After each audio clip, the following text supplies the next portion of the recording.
নমস্কার এভরিওয়ান, সবাই ওয়েলকাম করছি নতুন একটি রেসিপি দেখার জন্য। আজকে একটা মুখরোচক নাস্তা রেসিপি নিয়ে আসলাম। হালকা খিদে পেলে বা চায়ের আড্ডায় এই নাস্তাটা কিন্তু একবারেই জমে যাবে। কোনো রকম ঝামেলা করতে হবে না, হাতের কাছে সামান্য কিছু উপকরণ থাকলে সহজেই এই নাস্তাটা তৈরি করা যাবে। আর একবার তৈরি করে খেলেই আপনারা কিন্তু বারবার এই নাস্তাটাই খেতে মন চাবে। চলুন কথা না বাড়িয়ে রেসিপিটি শুরু করা যাক। প্রথমে এখানে 150 গ্রাম আটা ব্যবহার করলাম। আটার বদলে আপনারা ময়দা ব্যবহার করতে পারেন। স্বাদ মতো লবণ দিয়ে দিলাম আর সামান্য পরিমাণে একটু চিনি ব্যবহার করলাম। চিনিটা ব্যবহার করলে এই নাস্তাটা কিন্তু একটু মিষ্টি মিষ্টি লাগবে, খেতে ভালো লাগবে, তবে আপনারা চাইলে স্কিপ করতে পারেন। আর 3 টেবিল চামচের মতো এখানে আমি তেল ব্যবহার করলাম। এবার আটাটাকে খুব ভালোভাবে মেখে নিতে হবে আর একটু সময় নিয়ে ভালোভাবে মেখে নিতে হবে। এখানে আমি তেলটা ব্যবহার করলাম, আপনারা চাইলে কিন্তু বাটার ব্যবহার করতে পারেন, তাহলে নাস্তাটা আরও খাস্তা হবে, খেতে ভালো লাগবে।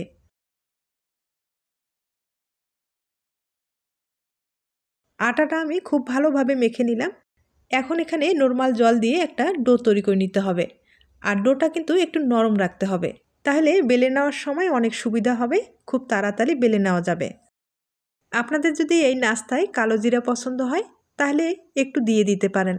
আটাটা মেখে নেওয়ার সময় বা ডোটা তৈরি করার আগেই কিন্তু সামান্য পরিমাণে যদি একটু কালো জিরা ব্যবহার করা যায়, এই নাস্তার ফ্লেভারটা খুব ভালো আসে, খেতে ভালো লাগবে। তবে পছন্দ হলে দিয়ে দিবেন, না হলে দেওয়ার দরকার নেই। ডোটা আমি খুব ভালোভাবে তৈরি করে নিলাম। এখন ডোটা একটু সেট হওয়ার জন্য প্রায় 10 মিনিটের মতো একটু রেস্টে রেখে দিব। এর ফাঁকে আমি পুরটা তৈরি করে নেব। আর কড়াইয়ে আমি এখানে 1 চামচ তেল ব্যবহার করলাম, সামান্য পরিমাণে একটু জিরা ব্যবহার করলাম। আর জিরাটা ভালোভাবে যখন একটা ফ্লেভার আসবে, এ পর্যায়ে এখানে আমি রসুন কুচি, পেঁয়াজ কুচি, আদার কুচি এবং কাঁচামরিচ কুচি দিয়ে দিলাম। সবগুলো আমি সামান্য পরিমাণ করেই দিয়ে দিলাম। এবার খুব ভালোভাবে নেড়ে চেড়ে নিব। এখন এখানে স্বাদ মতো লবণ আর সামান্য পরিমাণে হলুদ ব্যবহার করব।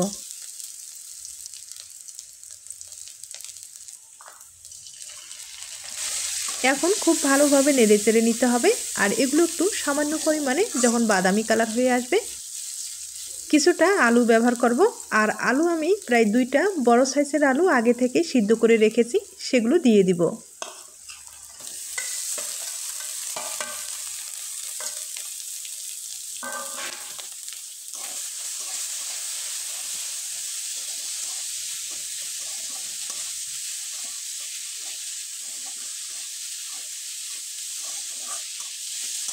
কিছুক্ষণ খুব ভালোভাবে নেড়ে চেড়ে নিলাম। এখন এখানে একটা ম্যাগি মশলা ব্যবহার করব। আর এখানে কোনো রকম বাটা মশলা অথবা গুঁড়ো মশলা ব্যবহার করলাম না। এই ম্যাগি মশলাটা দিয়ে আমি পুরটা তৈরি করে নেব। খুব ভালোভাবে নেড়ে চেড়ে নিব। আর এখন যেটা করতে হবে, এখানে কিছুটা ধনেপাতা দিয়ে দিব, তাহলে পুরটা খেতে ভালো লাগবে।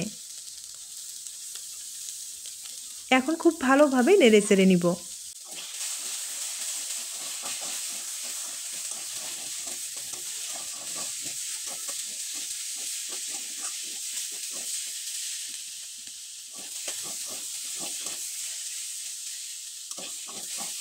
পুরটা আমি খুব ভালোভাবে তৈরি করে নিলাম। এবার পুরোপুরি ঠান্ডা করে নিতে হবে। আর এদিকে ডোটাও কিন্তু ভালোভাবে সেট হয়ে গেছে। এখন ডোটাকে খুব ভালোভাবে বেলে নিতে হবে। আর ডোটা কিন্তু অনেকটাই নরম হয়েছে, হয়তোবা দেখে বুঝতে পেরেছেন।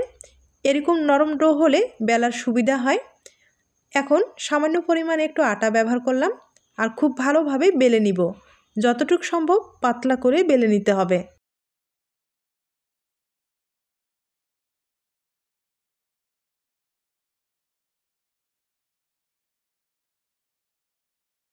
আমি কিছুটা বেলে নিলাম। এবার হাত দিয়ে কিন্তু একটু টেনে বড় করে নেব। আর এটা কিন্তু সহজ উপায়, তাহলে সময়টাও কম লাগবে। দেখতেই পারছেন আমি কিভাবে টেনে টেনে বড় করে নিচ্ছি। আর এখানে কিন্তু ছিঁড়ে যাওয়ার কোনো রকম ভয় নেই, শুধু একটু হালকাভাবে টেনে টেনে এভাবে বড় করে নিতে পারেন। এরপরে হালকা যখন বেলে নেবেন, খুব পাতলা হয়ে যাবে রুটিটা। আর এই রুটিটা বেলে যখন আপনারা পাতলা করবেন, অনেকখানি সময় লাগবে। আর এই পদ্ধতিটা যদি আপনারা ব্যবহার করেন, সেক্ষেত্রে কিন্তু আপনার 2 মিনিটও সময় লাগবে না। আমি হাত দিয়ে রুটিটাকে বড় করে নিলাম, এরপরে হালকাভাবে বেলে নিলাম। বেলে নেওয়ার পরে রুটিটা দেখতেই পারছেন খুব সুন্দর হয়েছে। আমি কিন্তু এখন চারিপাশের যে বাড়তি অংশগুলো আছে সেগুলো সমানভাবে কেটে নিলাম। আর এখন যেটা করতে হবে, আমি বাটিতে 2 চামচ তেল আর 1 চামচ আটা ব্যবহার করলাম। খুব ভালোভাবে একটা মিশ্রণ তৈরি করে নেব। এখানে আপনারা কিন্তু বাটার ব্যবহার করতে পারেন। তেলের মিশ্রণটা ভালোভাবে তৈরি করে নিলাম। এবার হাত দিয়ে একটু দিয়ে দিতে হবে।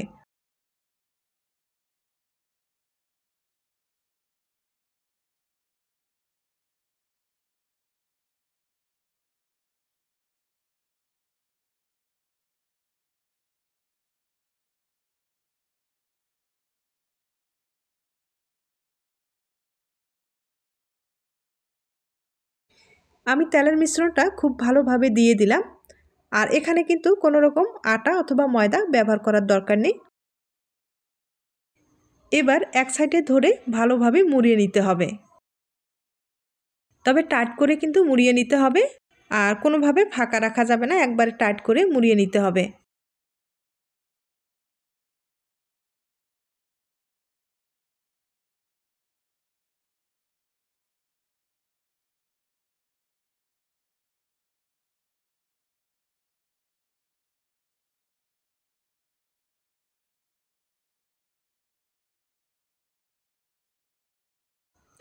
আমি একটা রোল তৈরি করে নিলাম, হয়তোবা দেখে বুঝতে পেরেছেন। খুব ভালোভাবে হাত দিয়ে একটু সমান করে নেব। এরপরে সামান্য পরিমাণে একটু আটা ব্যবহার করব।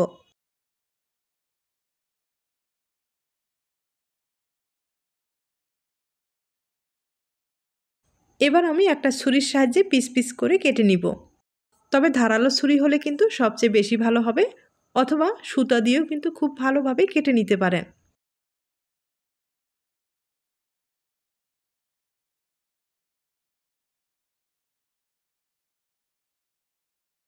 সবগুলো কেটে নেওয়া হয়ে গেছে। এবার হাত দিয়ে চাপ দিয়ে একটু চওড়া করে নিতে হবে। আর প্রত্যেকটাই এভাবে কিন্তু চওড়া করে নেব। এরপরে নাস্তাটা তৈরি করে আপনাদের দেখিয়ে দিচ্ছি।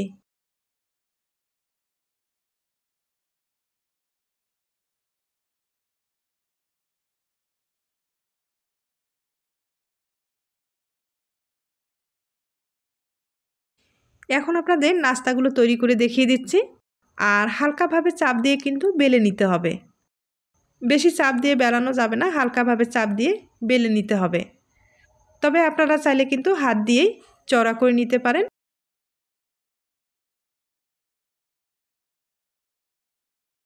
আমি একটা বেলে নিলাম, হয়তোবা দেখে বুঝতে পেরেছেন। আর এখন পুর দিয়ে দিতে হবে। পুরগুলো হাতের সাহায্যে একটু গোল করে তৈরি করে নিতে হবে, আর মাঝখানে ব্যবহার করতে হবে। এবার আঙুলের চাপ দিয়ে ভালোভাবে জোড়া লাগিয়ে দিতে হবে। একবারে সহজ, হয়তোবা দেখে বুঝতে পেরেছেন। আমরা যে সিংড়ার শেপগুলো দিয়ে থাকি, একই প্রসেসে কিন্তু এই শেপটা তৈরি করে নিতে হবে। আর দেখতেই পারছেন কতটা সুন্দর হয়েছে। একইভাবে আমি আরও 2টা তৈরি করে আপনাদের দেখিয়ে দিচ্ছি।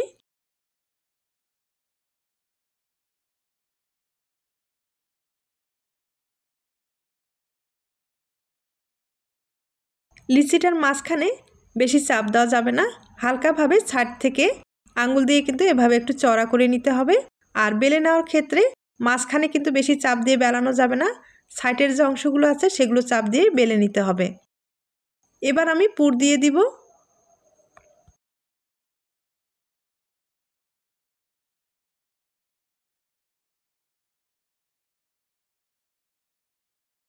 তবে অবশ্যই ভালোভাবে জোড়া লাগিয়ে দিতে হবে, আর না হলে ভাজার ক্ষেত্রে এই নাস্তাগুলো খুলে আসার চান্সটা বেশি থাকবে।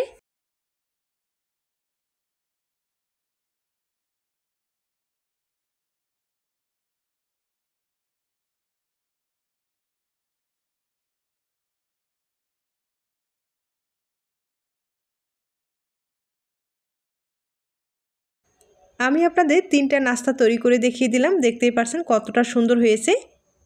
একইভাবে আমি কিন্তু অনেক কয়েকটাই তৈরি করে নিলাম। এবার তেলে ভেজে আপনাদের দেখিয়ে দেব। আর এই নাস্তাগুলো যখন ভেজে নেবেন অবশ্যই হালকা আঁচে ভেজে নিতে হবে।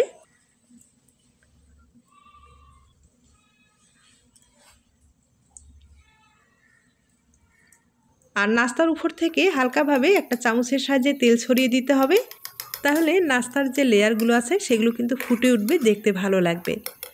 আর আবারও বলছি, একবারে হালকা আছে এই নাস্তাগুলো ভেজে নিতে হবে।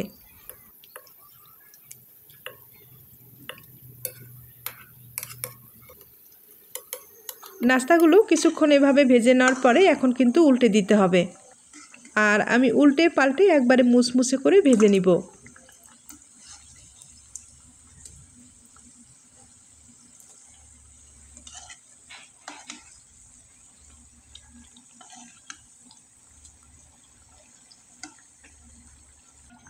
আর নাস্তাগুলো দেখতেই পাচ্ছেন কত সুন্দর একটা কালার এসেছে।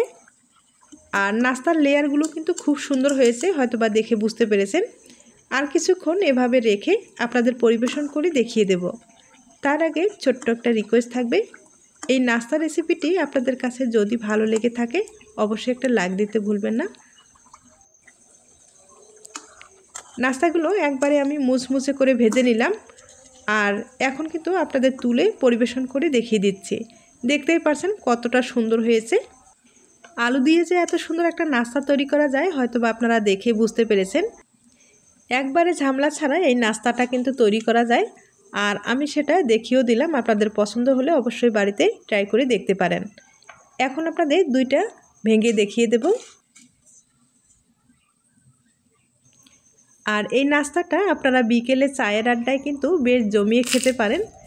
একবারে কিন্তু মুচমুচে হয়েছে, হয়তোবা দেখে বুঝতে পেরেছেন। একইভাবে আমি আরেকটা ভেঙে আপনাদের দেখিয়ে দিচ্ছি।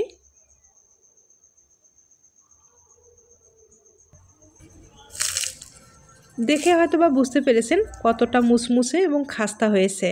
আজ তাহলে এ পর্যন্ত, নতুন কোনো রেসিপির সাথে আবার দেখা হবে। সবাই ভালো থাকবেন।